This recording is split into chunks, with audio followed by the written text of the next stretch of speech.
welcome back to the Substitutes.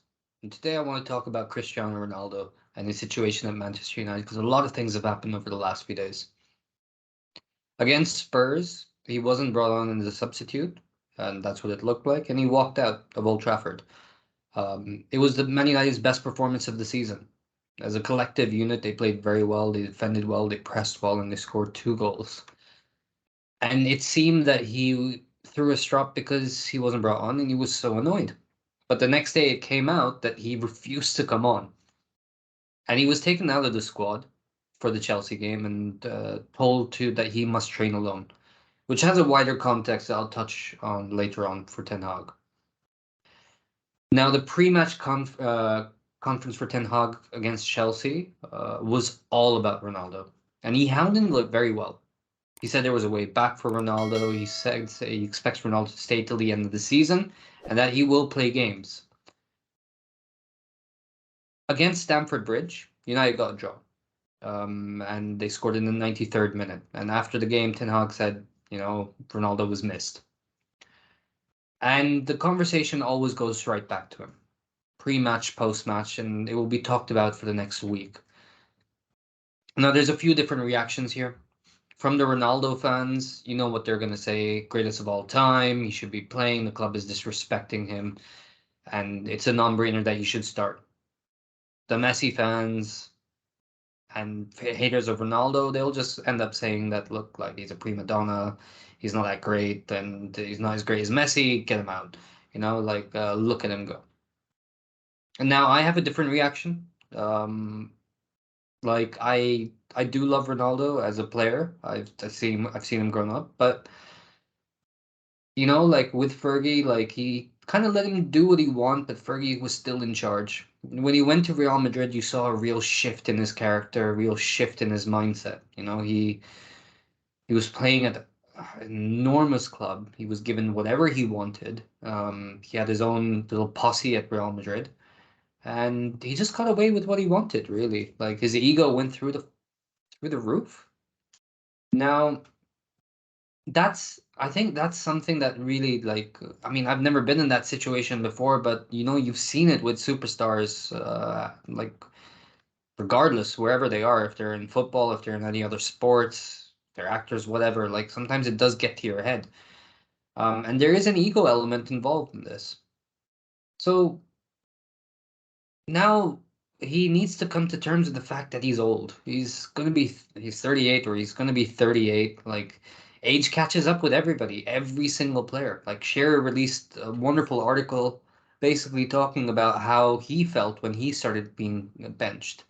And he was a professional about it, but he hated it. Now Ronaldo wasn't professional by any means. He put himself first, he made everything about him, and as you can see, the conversation is about him. But it is very difficult to come to terms with. So I can sympathize in that respect, but I don't respect his professionalism. He has a long way to go. Now, the wider context for Ten Hag, it's very refreshing to see this actually. A manager who basically says he's the one in charge, he's the most important person at the club, and there's no one more important in the club than him. And that's fantastic. We didn't see that with Mourinho when Mourinho took on Pogba. Eventually Mourinho was like, oh, it was very toxic, but player power ruled. And you even saw that with Ole, who just said, do what you want, play with a sense of freedom. There was no discipline. And so when you see Ten Hag come in and actually lay down the law, and he told Ronaldo before, when Ronaldo walked off in preseason, there will be consequences if you do it again. And there were. And that is very good to see. And you can see the squad coming together. Varane got injured in the match, and you saw all the players go around him and, show some support for him. And you could see when Casemiro scored, you saw how they all celebrated together. It meant so much. And I've loved seeing that at United, that camaraderie, which Ronaldo threatens to ruin because he's making it all about him. Now, I'm not saying he's not invaluable. I know that he is taking on young players and, taking them under his wing, which is great.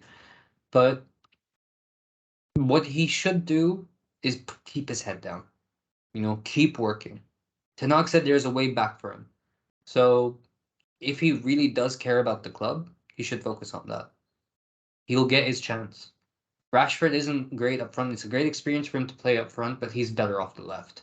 He's more effective off the left. All of his goals this season have come when he was moved from striker to the left. Martial, he was very promising in preseason, and when he's played this season, he's scored 3 goals. He brings other players around him. Rashford has a great link up with him. Even Sancho looks like he plays well with Martial in the squad. So, but Martial has a bad injury record this season. His fitness is not up to scratch, so Ronaldo does have a chance. We don't have any other striker. And we can play with him. He doesn't fit Ten Hag's system, for sure. He wants 11 players to press him. Ronaldo doesn't press that much. And the stats show that we haven't won a single game with Ronaldo. We don't run as much with Ronaldo in the team. But that doesn't mean that we can't make it work with him. He has played in teams where every other teams have pressed for him. That's happened at United. That's happened at Real Madrid. The question also becomes whether we want this circus, though. Like I said, you saw it with Mourinho and Pogba, and you even saw it with Ole. It is frustrating to see players do that. Under Fergie, you could kind of get away with it because, we were winning all the time, but at the end of the day, he was the one who laid down the law. Do we want that with Ronaldo, though? And that's the question that you guys let us know in the comments below, whether it works, whether it makes a difference. I mean, whether it will impact the squad. You saw what Arteta did with Aubameyang. Just kicked him out, told him to get out. And it hurt Arsenal for a little while because they didn't have a recognized striker, but in the end, they came good. You even saw Jurgen Klopp do it with that defender. His name escapes me. Sacco? I can't remember, but the guy went to Crystal Palace, and he was an excellent central defender. But you see, that was the thing. They laid down the law. They had their own way of playing and said, "We are the main men at the club, the managers, the head coach," and that's what you want to see with Manchester United. Like, this club should not be run by the players. Players should not be bigger than the club. But let us know what you guys think in the comments below. Like and subscribe will go a long way. I'll see you guys next time. Cheers.